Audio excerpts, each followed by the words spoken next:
నమస్తే, welcome to war 19 special interview. ఇవాల్టి మన ఇంటర్వ్యూలో మనతో ఉన్న లీడర్, జనసేన పార్టీ ప్రధాన కార్యదర్శి, సీనియర్ పొలిటీషియన్, మాజీ ఐఏఎస్ అధికారి, ప్రస్తుతం ఉన్నటువంటి ప్రధాన పార్టీలకు ప్రత్యామ్నాయం మేమే అంటూ ఆవిర్భవించిన జనసేన పార్టీ నుంచి ప్రధాన కార్యదర్శిగా గుంటూరు వెస్ట్ నియోజకవర్గం నుంచి ప్రజల్లోకి దూసుకు వెళుతూ ప్రచార పర్వం కొనసాగిస్తూ మనతో పాటు ఉన్నారు తోట చంద్రశేఖర్ గారు. వారి అంతరంగాన్ని ఆవిష్కరిద్దాం. అలాగే ప్రజల్లో వారిని ఎలా స్వాగతిస్తున్నారు ప్రజలు, వారి ప్రచారం ఎలా సాగిపోతోంది, వారికి ఉన్నటువంటి గెలుపు అవకాశాలు ఏంటి, గెలిచిన తర్వాత ఏం చేయబోతున్నారో వారి అంతరంగాన్ని ఆవిష్కరించే ప్రయత్నం చేద్దాం. మనతో ఉన్నారు చంద్రశేఖర్ గారు. వెల్కమ్ అండి. సో నామినేషన్ల పర్వం అయిపోయింది, కేవలం ఇంకొద్ది రోజులు మాత్రమే మిగిలిపోయింది పోలింగ్కి. ప్రచారం ఎలా కొనసాగుతుంది? ప్రచారం చాలా అద్భుతంగా జరుగుతుందండి. ఎక్కడికి వెళ్ళినా కూడా ప్రజలు మాకు ఎంతో ఆదరంగా, చాలా అభిమానంతో, ప్రేమతో మాకు స్వాగతం పలుకుతున్నారు. పూలమాలలతో స్వాగతం పలుకుతున్నారు, పూల వర్షం కురిపిస్తున్నారు. ప్రతి ఇంటికి వెళ్ళినప్పుడు వాళ్ళు అల్పాహారం మా ఇంట్లో తీసుకోండి. ఒక ఇంట్లో పెళ్లి జరిగితే ఒక కుటుంబంలో ఏ విధంగా అయితే ప్రజలు వాళ్ళు సెలబ్రేట్ చేసుకుంటారో ఆ విధంగా మేము ఆ వార్డులో తిరుగుతుంటే ఆ విధంగా వాళ్ళు సెలబ్రేట్ చేసుకుంటున్నారు. వాళ్ళందరినీ పిలుస్తున్నారు, భోజనాలు పెడుతున్నారు. ఒక పెద్ద సంబరంలాగా వాళ్ళు జరుపుకుంటున్నారు. ఇంత ఆనందాన్ని వాళ్ళలో చూస్తుంటే ఉత్సాహం నాకే ఆశ్చర్యం అనిపిస్తుంది. ఎందుకంటే ఈరోజు జనసేన పార్టీకి స్వచ్ఛందంగా పనిచేసే వేలాది మంది, లక్షలాది మంది కార్యకర్తలు ఉన్నారు.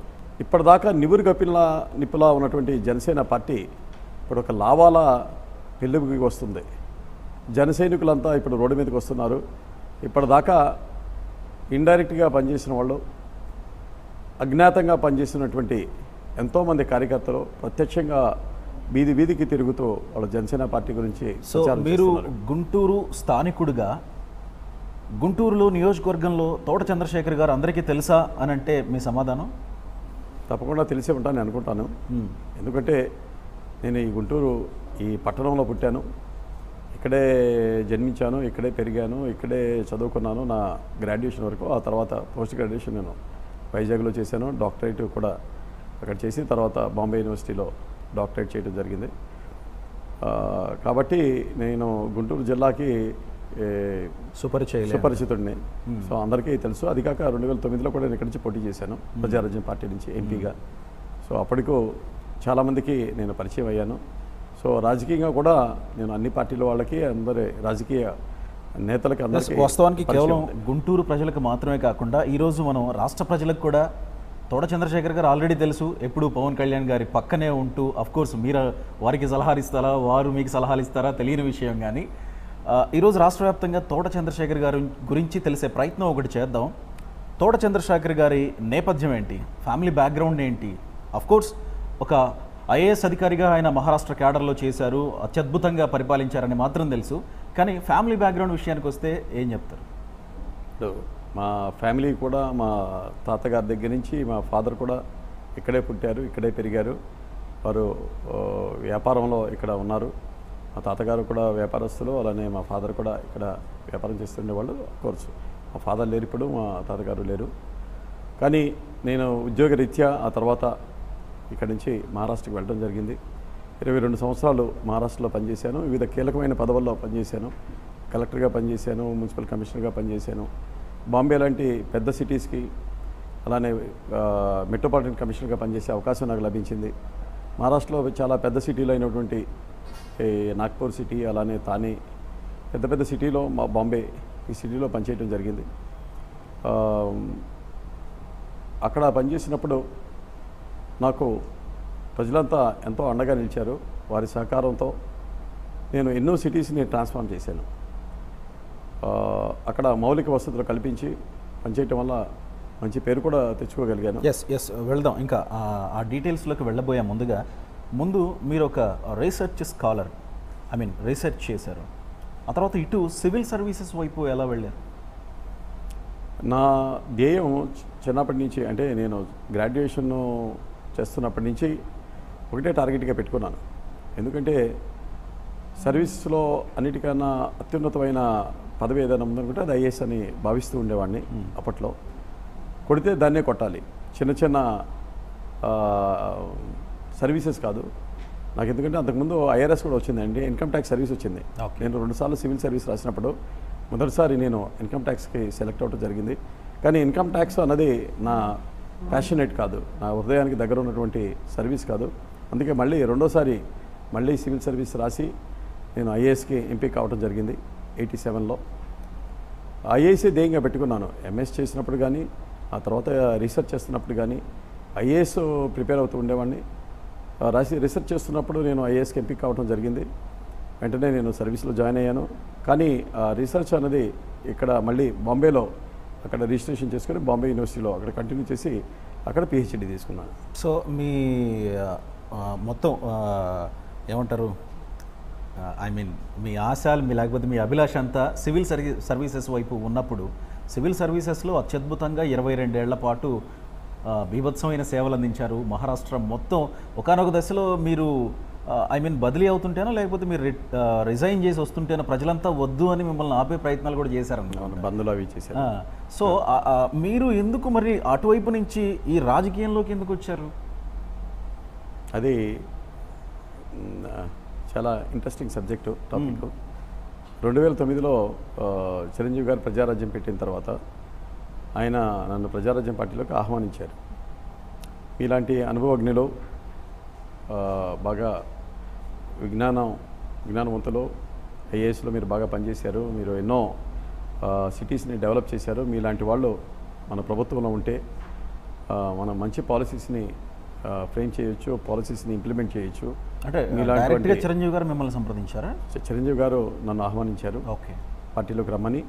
అందుకు నేను ఇంకా ముందు వెనక ఆలోచించకుండా చిరంజీవి గారు ఒక సామాజిక న్యాయం చేయాలి అనే దృక్పథంతో, ఒక మంచి మార్పు తీసుకురావాలనే దృక్పథంతో ఆయన ప్రజారాజ్యం పార్టీ పెట్టారు. అప్పుడు ఆయనకు కూడా మొదట్లో చాలా ప్రజల నుంచి చాలా పెద్ద ఎత్తున మద్దతు లభించింది. ఒక మార్పుకు అవకాశం ఉంది ఈ రాష్ట్రంలో. కొన్ని దశాబ్దాలుగా కొంతమంది వ్యక్తుల చేతిలోనే ఈ రాజ్యాధికారం ఉండిపోయింది. ఈ వ్యవస్థలో ఒక మంచి మార్పు రావాలి, అందుకు మనం కూడా తోడుగా ఉందనే ఉద్దేశంతో నేను ప్రజారాజ్యం పార్టీలో ఆ రోజు చేరడం జరిగింది. రైట్. ఇక్కడే మీరు పిఆర్పీలో ఉన్నారు, ఆ తర్వాత వైసీపీలో ఎంపీగా కంటెస్ట్ చేశారు, ఆ తర్వాత మళ్ళీ జనసేనలోకి వచ్చారు. సో ఈ 2 పార్టీలు ప్రత్యామ్నాయం కాదు అని అనుకున్నారు. అఫ్కోర్స్ పిఆర్పీ కాంగ్రెస్లో విలీనం అయిపోయిన తర్వాత వైసీపీలోకి వచ్చారు. వైసీపీ ప్రత్యామ్నాయం కాదు అని అనుకున్నారా? జనసేనలో మీకు నచ్చిన అంశం ఏంటి అంతలా? ఎందుకంటే జనసేన పార్టీకి వైఎస్ఆర్ కాంగ్రెస్ పార్టీకి చాలా తేడాలు ఉన్నాయి. వైఎస్ఆర్ కాంగ్రెస్ పార్టీ కానివ్వండి, అటు తెలుగుదేశం పార్టీ కానివ్వండి, నాకు ఇద్దరూ సీట్లు ఆఫర్ చేశారు. అటు తెలుగుదేశం పార్టీ కూడా సీట్ ఆఫర్ చేసింది, వైఎస్ఆర్ కాంగ్రెస్ పార్టీ ఆఫర్ చేసింది. అయినప్పటికీ కూడా నేను జనసేన పార్టీలో చేరటానికి ఒక ముఖ్య కారణం జనసేన పార్టీ అధ్యక్షులు పవన్ కళ్యాణ్ గారు, ఆయన భావజాలం, ఆయన సిద్ధాంతాలు నన్ను ఆకర్షింపజేశాయి. ఎందుకంటే ఆయన కూడా ఈ వ్యవస్థలో ఒక మంచి మార్పును తీసుకురావాలనుకుంటున్నారు.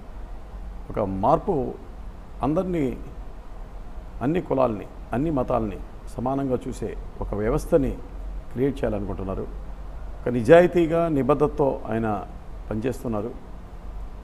ఈ రాష్ట్రంలో ఒక పరివర్తన రావడం చాలా అవసరం. ఎందుకంటే 72 సంవత్సరాల నుంచి అభివృద్ధి అన్నది నేను ఇందాక చెప్పినట్లు కొంతమందికే అది పరిమితమైంది. ఎవరైతే అధికారంలో ఉన్నారో, అధికార పీఠం ఎక్కుతున్నారో వారు, వారి కుటుంబ సభ్యులు, వారి బంధుగణం తప్పిస్తే మిగతా వాళ్ళకి అభివృద్ధి అన్నది ఈ రాష్ట్రంలో కనిపించట్లేదు. మిగతా వాళ్ళందరూ అణిచివేయబడుతున్నారు. అణగారిన వర్గాలు ఇంకా అణిగిపోతూనే ఉన్నాయి. అలానే ఈ దళితులు, బీసీలు, మైనారిటీలు అత్యధిక శాతం జనాభా వాళ్ళు అధికార ఫలాల నుంచి వంచితులవుతున్నారు. రైట్. ఇక్కడే ఒక ప్రశ్న ఏంటంటే, పవన్ కళ్యాణ్ గారు పార్టీ పెట్టిన ఉద్దేశం కులాలు, మతాలు, ప్రాంతాలకు అతీతంగా అభివృద్ధి కావాలి, అందరూ అభివృద్ధి చెందాలన్న లక్ష్యంతోనే. అదే ఆ లక్ష్యానికి ఆకర్షితులై మీరు పార్టీలో జాయిన్ అయ్యారు. మీరు నియోజకవర్గంలో తిరుగుతున్నప్పుడు ఈ కులాలకు అతీతంగా, మతాలకు అతీతంగా అందరినీ ఎంతవరకు రీచ్ అయ్యారు అని అంటే? ఈరోజు మీరు చూశారు, ఇక్కడ క్రిస్టియన్ మత పెద్దలు, బిషప్స్, అలానే పాస్టర్స్, 300 మంది పాస్టర్సు ఈరోజు గుంటూరు పశ్చిమ నియోజకవర్గం నుంచి ఇక్కడ వచ్చి నాకు వాళ్ళ బ్లెస్సింగ్స్ ఇచ్చారు, వాళ్ళ ఆశీర్వచనం పలికారు, ఇక్కడ ప్రేయర్ చేశారు. అంటే ఒక క్రిస్టియన్ కమ్యూనిటీ మత పెద్దలందరూ వచ్చి నాకు మద్దతు పలకటం వారికి నా మీద విశ్వాసం ఉంది. జనసేన పార్టీ మీద ఒక నమ్మకం ఏర్పడింది. ఇది అన్ని వర్గాల వరకు ఏర్పడింది. ఈరోజు మిగతా పార్టీల మీద అది టీడీపీ కానివ్వండి, వైఎస్ఆర్సీపీ కానివ్వండి, ఆ రాజకీయ పార్టీలతో ప్రజలంతా విసిగిపోయి ఉన్నారు. వాళ్ళ అవినీతి రాజకీయాలు, వాళ్ళ కుట్ర రాజకీయాలు, వీటితో విసిగిపోయి ఉన్నారు. రైట్. చంద్రశేఖర్ గారు, మీరు పార్టీ ప్రధాన కార్యదర్శిగా ఉన్నారు. పవన్ కళ్యాణ్ గారు ఎప్పుడూ చెప్తూ ఉంటారు, మాకు రాష్ట్రంలో ఉన్నటువంటి 2 ప్రధాన పార్టీలు సమాన దూరమే అని. కానీ ఈ మధ్యకాలంలో ఎక్కువగా నడుస్తున్న ఒక టాక్ ఏంటంటే, అధికార పక్షాన్ని విమర్శించకుండా పవన్ కళ్యాణ్ గారు ఎక్కువగా ప్రతిపక్షం మీదే దృష్టి పెట్టారు, ప్రతిపక్షాన్ని టార్గెట్ చేస్తున్నారని. ఎందుకు అలా? అందులో వాస్తవం ఏమాత్రం లేదండి. అది మీడియా సృష్టి అని మాత్రం నేను చెప్పగలను. ఎందుకంటే ఈరోజు మీడియా మొత్తం అది టీడీపీ వాళ్ళ కనుసరణలో ఉంది, లేకపోతే వైసీపీ కనుసరణలో ఉంది. కాబట్టి వాళ్ళకి ఏ విధంగా కావాలో ఆ విధంగా ప్రచారం జరుగుతుంది. కానీ వాస్తవం ఏంటంటే, మేము 2 పార్టీలని సమానంగానే చూస్తున్నాం. 2 పార్టీలతో సమాన దూరంతోనే ఉన్నాము. మాకు 2 పార్టీలు విధానాలు నచ్చకపోవటం వల్లనే మేము ఈరోజు బలంగా ముందుకు వెళ్లాల్సిన పరిస్థితి ఏర్పడింది. కానీ విమర్శించడంలో, బహిరంగ సభల్లో కూడా ఎక్కువగా ప్రతిపక్షాన్ని టార్గెట్ చేస్తుంటే కాస్త జనాల్లోకి అలాంటి మెసేజ్ వెళ్ళే అవకాశం ఉంది కదా. అది ఒక పార్టీని ఆయన అన్ని పార్టీలని ఆయన విమర్శిస్తున్నారు. అన్ని పార్టీలని ఎవరైతే మంచి చేశారో, ఏదైతే పాయింట్ ఉంటో దాన్ని, అది ఫ్యాక్ట్ ఈజ్ ఫ్యాక్ట్. ఆ ఫ్యాక్ట్ని ఎవరు విస్మరించడానికి లేదు. ఆయన చెప్పే వాటిల్లో ఎవరి గురించి ఎక్కువ మాట్లాడారు, ఎవరి గురించి తక్కువ మాట్లాడారు, అది సందర్భాన్ని బట్టి, ఆ కాన్స్టిట్యున్సీని బట్టి, ఆ కాన్స్టిట్యున్సీలో మాకు ప్రత్యర్థి పార్టీ ఏదైతే ఆ ప్రత్యర్థి పార్టీ గురించి ముందుగా ఎక్కువ మాట్లాడతాం. ఎక్కడైతే తెలుగుదేశం పార్టీ వీక్గా ఉందో, 3వ స్థానంలో ఉందో, అక్కడ మేము తెలుగుదేశం పార్టీ గురించి ఎక్కువ మాట్లాడాం. ఎక్కడైతే వైఎస్ఆర్సీపీ మాకు ప్రత్యర్థిగా ఉందో అక్కడ వైఎస్ఆర్సీపీ గురించి మాట్లాడతాం. ఎక్కడైతే మాకు తెలుగుదేశం పార్టీ ప్రత్యర్థిగా ఉందో అక్కడ తెలుగుదేశం పార్టీ గురించి మాట్లాడతాం. ఇక్కడ గుంటూరులో తెలుగుదేశం పార్టీ 3వ స్థానంలో ఉంది. ఇక్కడ నాకు పోటీ వైఎస్ఆర్ కాంగ్రెస్ పార్టీ. ఓకే, డెఫినెట్గా మేము వైఎస్ఆర్ కాంగ్రెస్ పార్టీ గురించే మాట్లాడతాం. ఓకే. సో రైట్, ఇక వెస్ట్ నియోజకవర్గానికి విషయానికి వస్తే, ఇప్పటి వరకు మీరు మొత్తం నియోజకవర్గం మొత్తం పర్యటించేశారు. అఫ్ కోర్స్ ఒకసారి కాదు, ఎన్నోసార్లు పర్యటించుంటారు, చాలామందితో సంప్రదింపులు జరిపి ఉంటారు.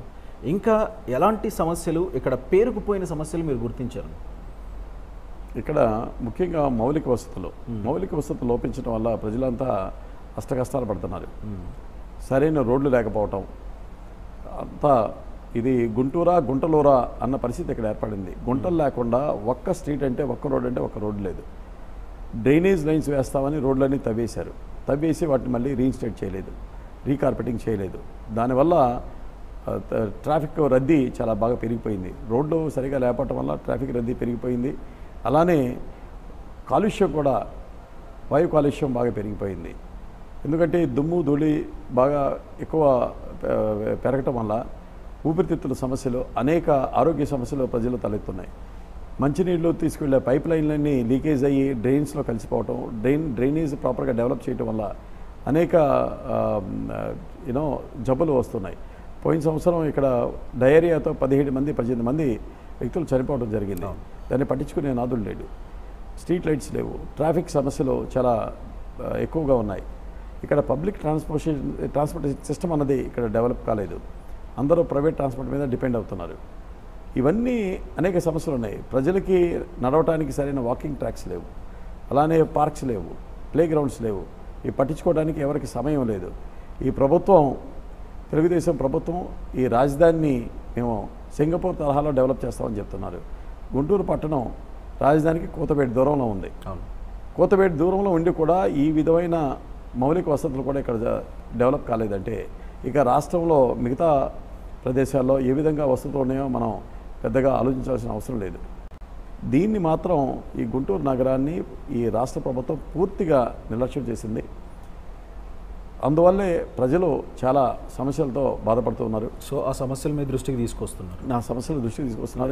నాకు చాలా సమయం కూడా పడుతుంది. ఎందుకంటే వాళ్ళ సమస్యలతో ఏకరువు పెడుతున్నారు, వచ్చి చుట్టుముడుతున్నారు, నన్ను వాళ్ళ ఇళ్లలోకి లాగుతున్నారు. నిన్నైతే నేను నల్లచెరువులో విజిట్ చేయడానికి వెళ్తే ఒక ఆవిడ వాళ్ళ ఇంట్లోకి నన్ను లాక్కొని తీసుకెళ్ళింది. ఎందుకు నన్ను లాక్కొని తీసుకెళ్తానని చూస్తే, లోపల బయట ఉన్న డ్రైనేజ్ నీరంతా వాళ్ళ ఇంట్లో బెడ్రూమ్లో ఉంది. మేము ఇలా ఉంటున్నాం అయ్యా, ఇక్కడ స్మెల్లో ఇదంతా భయంకరంగా ఉంది, ఎలా ఉండమంటారు, ఎలా జీవించమంటారు మమ్మల్ని, మనం ఎవరికి చెప్పుకోవాలో మాకు అర్థం అవ్వట్లేదు, మీరన్నా మా సమస్యని అర్థం చేసుకొని కొద్దిగా హెల్ప్ చేయండి అయ్యా అని నన్ను తీసుకెళ్ళి చూపించింది. ఇలా ప్రజలు ఎన్నో కష్టాల్లో ఉన్నారు. మొన్న కృష్ణబాబు నగర్ వెళ్ళాను, వెంకటప్పయ్య కాలనీ నగర్ వెళ్తే అక్కడ తాగడానికి నీళ్ళు లేవు. 3 రోజుల నుంచి వాళ్ళ దగ్గర ట్యాంకర్ రాలేదు. ఇక ఈ మండు వేసవిలో తాగటానికి కూడా నీళ్లు లేకపోతే ప్రజలు ఎలా బ్రతుకుతారు? ఇవన్నీ చూస్తే నాకు చాలా ఆవేదన కలుగుతుంది, చాలా బాధ కూడా కలుగుతుంది. సో ఇక్కడ జనసేనని గెలిపిస్తే ఏం చేయబోతున్నారు? జనసేనని గెలిపిస్తే ఒక రెస్పాన్సివ్ గవర్నెన్స్, అంటే సంవేదనశీలత చాలా అవసరం. ఒక రెస్పాన్సిబుల్ గవర్నమెంట్ని మేము ఇస్తాము, పరిపాలన ఇస్తాము, ప్రజలకు అందుబాటులో ఉంటాం. ఈ సిటీని, గుంటూరు సిటీని ఒక మోడల్ సిటీగా మాత్రం తప్పకుండా డెవలప్ చేస్తానని నేను హామీ ఇస్తున్నాను. ఎందుకంటే దానికి తగ్గ కేపబిలిటీ నాకు ఉంది, ఎక్స్పర్టైజ్ ఉంది, దానికి తగ్గ విజనం ఉంది. సో నా విజన్తో నేను ఈ గుంటూరు సిటీని చక్కగా డెవలప్ చేస్తాను. ఖచ్చితంగా ప్రజలు ఒక్కటి, మీరు మహారాష్ట్రలో ముంబైని అభివృద్ధి చేసిన విధానం కానీ, తానేని అభివృద్ధి చేసిన విధానం కానీ ప్రజలు ఖచ్చితంగా మీ గురించి ఆలోచిస్తున్నారు అనుకోవచ్చా? తప్పకుండా అండి. ఎక్కడికి వెళ్ళినా నన్ను గుర్తిస్తున్నారు. నేను నా గురించి పెద్దగా పరిచయం చేసుకోవాల్సిన అవసరం అయితే పడట్లేదు. ఎక్కడికి వెళ్ళినా మీరు తెలుసయ్యా, మీకే మా ఓటు అని చెప్తున్నారు. సో ప్రజల్లో మాత్రం నా పేరైతే బాగానే నాతోనే ఉంది, చర్చించుకుంటున్నారు, ఆలోచిస్తున్నారు, చైతన్యవంతులు. ఈసారి డబ్బుకి అంత పెద్దగా ప్రభావితం అవుతారని మాత్రం నేను అనుకోవట్లేదు. సో జనసేన మేనిఫెస్టో ప్రజల్లోకి వెళ్ళిందా? తర్వాత మొన్న మధ్యనే ఏదో మా ఇంటి మహాలక్ష్మి అనేది అనౌన్స్ చేసినట్టున్నారు. సో ఇవన్నీ వెళ్ళాయా? నేను మేనిఫెస్టో తయారు చేశాను, అది ఆల్రెడీ ప్రింట్ చేసి ప్రజల్లోకి తీసుకువెళ్ళాను. ప్రజలు చదువుతున్నారు, దాని మీద చర్చిస్తున్నారు. ఇది రాష్ట్ర వ్యాప్తంగా ఒకటే మేనిఫెస్టో, లేకపోతే గుంటూరు వెస్ట్ నియోజకవర్గానికి సంబంధించి అఫ్కోర్స్ మేనిఫెస్టోలు లేకపోయినప్పటికీ కూడా కొన్ని సమస్యలు ఉంటాయి కాబట్టి మీరేమైనా ప్రత్యేకంగా? నేను గుంటూరు నగరానికి సంబంధించి సెపరేట్ మేనిఫెస్టో తయారు చేశాను. అలానే మా జనసేన పార్టీ మేనిఫెస్టో కూడా ఉంది. జనసేన మేనిఫెస్టోతో పాటు ఇక్కడ స్థానిక సమస్యల్ని అవి పరిశీలనలోకి తీసుకొని నా మేనిఫెస్టో తయారు చేయడం జరిగింది. సో టీడీపీ నుంచి ఒక వ్యక్తి కంటెస్ట్ చేయబోతున్నారు, చాలా గట్టి పోటీ. మరోవైపు వైసీపీ నుంచి ఒక వ్యక్తి కంటెస్ట్ చేయబోతున్నారు, చాలా గట్టి పోటీ. పేర్లు చెప్పుకుంటే కనుక మద్దాలగిరి గారు, ఎస్ రత్నం గారు, అఫ్కోర్స్ కాంగ్రెస్ నుంచి, బీజేపీ నుంచి, ఇంకా మిగతా పార్టీల నుంచి కొంతమంది పోటీ చేస్తూ ఉన్నారు. వాళ్లకు ఓటేయకుండా జనసేనకు మాత్రమే ఇక్కడ ఎందుకు ఓటేయాలి? ఎందుకంటే వాళ్ళకి ఒక మంచి పాలన కావాలంటే, ఈ నగరం అభివృద్ధి చెందాలంటే, వాళ్ళు ఒక మార్పు కావాలని కోరుకుంటే తప్పకుండా జనసేనకి ఓటేయాలి. ఇప్పుడు ఉన్నటువంటి సమస్యలు అలా కంటిన్యూ కావాలనుకుంటే, వాళ్ళ డ్రైనేజ్ పొంగి పొల్లాలనుకుంటే, వాళ్ళ ఇంటి సమస్య తీరకూడదనుకుంటే, వాళ్ళకి మౌలిక వసతులు రాకూడదనుకుంటే వాళ్ళు టీడీపీకో లేకపోతే వైసీపీకో ఓటేసుకోవచ్చు. మిగతా ఇద్దరు అభ్యర్థుల కన్నా నేను అన్ని విధాల నాకు కేపబిలిటీ ఉందని నేను అనుకుంటున్నాను. నా క్రెడెన్షియల్స్ కానీ, నా కేపబిలిటీ కానీ తప్పకుండా అది ప్రజలు గుర్తిస్తారని నేను నమ్ముతున్నాను. సో మీరు ఒక అధికారిగా ముంబైలో అంత అభివృద్ధి చేయగలిగారు, ఒక పొలిటీషియన్గా, ఒక ప్రజాప్రతినిధిగా ఇక్కడ అంత చేయగలనని అనుకుంటున్నారా? తప్పకుండా అండి. ఇప్పుడు అధికారులు, ఒక ఐఏఎస్ అధికారిగా ప్రజల సమస్యలు, ఒక జిల్లాని మీరు కంట్రోల్ చేస్తారు. జిల్లాలో ఉన్నటువంటి అన్ని సమస్యలు మీరు అధ్యయనం చేస్తారు. అన్ని డిపార్ట్మెంట్స్తో కోఆర్డినేట్ చేసి ఆ సమస్యలకి పరిష్కారం మీరు కనుగొంటారు. ప్రభుత్వం నుంచి వచ్చే పాలసీస్ని మీరు ఇంప్లిమెంట్ చేస్తారు. అక్కడికి ఇక్కడికి పెద్ద తేడా. రాజకీయ నాయకులంతా అధికారుల దగ్గరికి వచ్చి పని చేయించుకుంటారు. పనులు చేసేది అధికారులే. నేను ఆ సైడ్ నుంచి బ్యాటింగ్ చేశాను కాబట్టి ఈ సైడ్ నుంచి బ్యాటింగ్ చేయడం నాకు చాలా ఈజీ అవుతుంది. ఓకే. సో ఆ ఎక్స్పీరియన్స్ ఇక్కడ ఉపయోగపడుతుంది? తప్పకుండా ఉపయోగపడుతుంది. ఓకే. ఇక జనసేన పార్టీ మొత్తం విషయానికి వస్తే రాష్ట్ర వ్యాప్తంగా అందరూ కీలకమైన నేతలు అందరూ కూడా తీసుకుంటే అందరూ అధికారుల నుంచి రాజకీయ పార్టీల్లోకి వచ్చిన వాళ్ళు, రాజకీయంగా వచ్చిన వాళ్ళు. ఈవెన్ వివి లక్ష్మీనారాయణ గారు కానీ, రావెల్ కిషోర్ బాబు గారు కానీ, మీరు కానీ, పార్థసారథి గారు కానీ. సో మిమ్మల్ని అందరినీ చూస్తుంటే ప్రజలకు ఒక రకమైన ఆశ అన్నమాట, వీళ్ళు ఏదో చేయబోతున్నారు, అవగాహన కలిగినటువంటి వాళ్ళు అని. సో జనసేనలో అధికారులందరూ జనసేనలో చేరడానికి కారణం ఏంటంటే ఏం చెప్తారు? దానికి ఒకటే కారణం అండి, ఈ జనసేనాధిపతి పవన్ కళ్యాణ్ గారి మీద ఉన్నటువంటి విశ్వాసం. ఆయన చాలా స్పష్టంగా ఉన్నారు, ఒక మచ్చలేని వ్యక్తిగా ఆయన ఉన్నారు. అవినీతి రహిత పాలన ఇవ్వాలని ఆయన కోరుకుంటున్నారు. ఆయన విధి విధానాలు కానివ్వండి, ఆయన మేనిఫెస్టో కానివ్వండి, ఆయన సిద్ధాంతాలు కానివ్వండి, ముఖ్యంగా పేదవాళ్ళకి, బడుగు బలహీన ప్రజలకి అన్ని వర్గాల వారికి కుల మతాలకు అతీతంగా ఈ పార్టీని ఆయన ముందుకు తీసుకెళ్తున్నారు. దానికి అందరూ ఆకర్షితులయ్యారు. జనసేనకి ఉన్నటువంటి భావజాలం కానీ జనసేనకు ఉన్నటువంటి సిద్ధాంతాలు కానీ మరే పార్టీకి లేవు అని నేను ఖచ్చితంగా చెప్పగలను. దీనికి ఆకర్షణ కలిగిన నాయకుడు ఉన్నాడు, మంచి ఆలోచనలతో ఉన్నటువంటి నాయకుడు ఉన్నాడు. ఆయన చాలా కమిట్మెంట్తో నిబద్ధతతో ఆయన పనిచేస్తున్నాడు. అందుకే ఈ పార్టీ వైపు మంచి విద్యావంతులు, ఎక్స్పీరియన్స్డ్ బ్యూరోక్రాట్స్, ఐఏఎస్ కానీ ఐపీఎస్ కానీ ఐఆర్ఎస్ కానీ ఐఆర్టీఎస్ నుంచి చాలామంది జనసేన పార్టీలోకి చేరటం జరిగింది. ఇక్కడే మీరు కులమతాలని అన్నింటినీ కలుపుకుపోతాం అని అంటుంటే మీరు ఒక అధికార ప్రతినిధిగా, ఐఎమ్ సారీ జనరల్ సెక్రటరీగా జనసేనకి ఒక మాట చెప్పాల్సిన అవసరం ఉంది. చాలా చోట్ల వినిపిస్తున్నటువంటి ఒకే ఒక మాట, ఒకే సామాజిక వర్గానికి చెందినటువంటి వ్యక్తులు జనసేన పార్టీలో ఉన్నారు, అదే అధినేత సామాజిక వర్గానికి చెందినటువంటి వ్యక్తులు అనే ఒక ఆరోపణ బలంగా వినిపిస్తున్న మాట. దానికి మీ సమాధానం ఏంటి? ఇప్పుడు మేము సీట్లు కేటాయించిన తర్వాత ఇంకా ఎవరన్నా అలా చెబుతుంటే అది పూర్తిగా ఒక గోబెల్స్ ప్రచారం అని మాత్రం చెప్పగలం. ఈరోజు గుంటూరు జిల్లాలో 2 పార్లమెంట్ సీట్లు ఉన్నాయి, 3 పార్లమెంట్ సీట్లు గుంటూరు జిల్లాలో. 3 పార్లమెంటు సీట్లు ఎవరికి ఇవ్వడం జరిగింది? ఒక పార్లమెంట్ సీటు బీసీలకు ఇవ్వడం జరిగింది, ఒక పార్లమెంట్ సీటు ముస్లిమ్స్కి ఇచ్చాము, ఇంకో పార్లమెంట్ సీటు ఎస్సీస్కి ఇచ్చాము. 3 పార్లమెంట్ సీట్లు, 17 అసెంబ్లీ స్థానాలుంటే 3 మైనారిటీస్కి ఇవ్వడం జరిగింది, రెడ్డిలకి 2 ఇవ్వడం జరిగింది, 3 కమ్మ వాళ్ళకి ఇవ్వడం జరిగింది. ఇది ఒకే సమాజ వర్గానికి కాపులకి కూడా అన్ని స్థానాలు ఇవ్వడం జరిగింది. ఇక్కడ ఒక సామాజిక వర్గానికి పెద్దపీట, ఒక సామాజిక వర్గానికి చిన్నపీట అన్న సమస్య ఉత్పన్నం కాదు. ఈరోజు అత్యధిక సీట్లు బీసీలకు ఇచ్చిన పార్టీ కానీ, అత్యధిక సీట్లు ఎస్సీలకు ఇచ్చినటువంటి పార్టీ కానీ అది ఏదైనా ఉంటే మైనారిటీకి ఇచ్చిన పార్టీ ఇది ఒక జనసేన పార్టీని. అన్ని కులాలకి ఈక్వల్గా పీట వేసింది, అందరినీ సమానంగా చూస్తున్న పార్టీ. ఇది ఏ ఒక్క కులానికి సంబంధించిన పార్టీ కాదని ఇప్పటికైనా ప్రజలు గుర్తించాలి.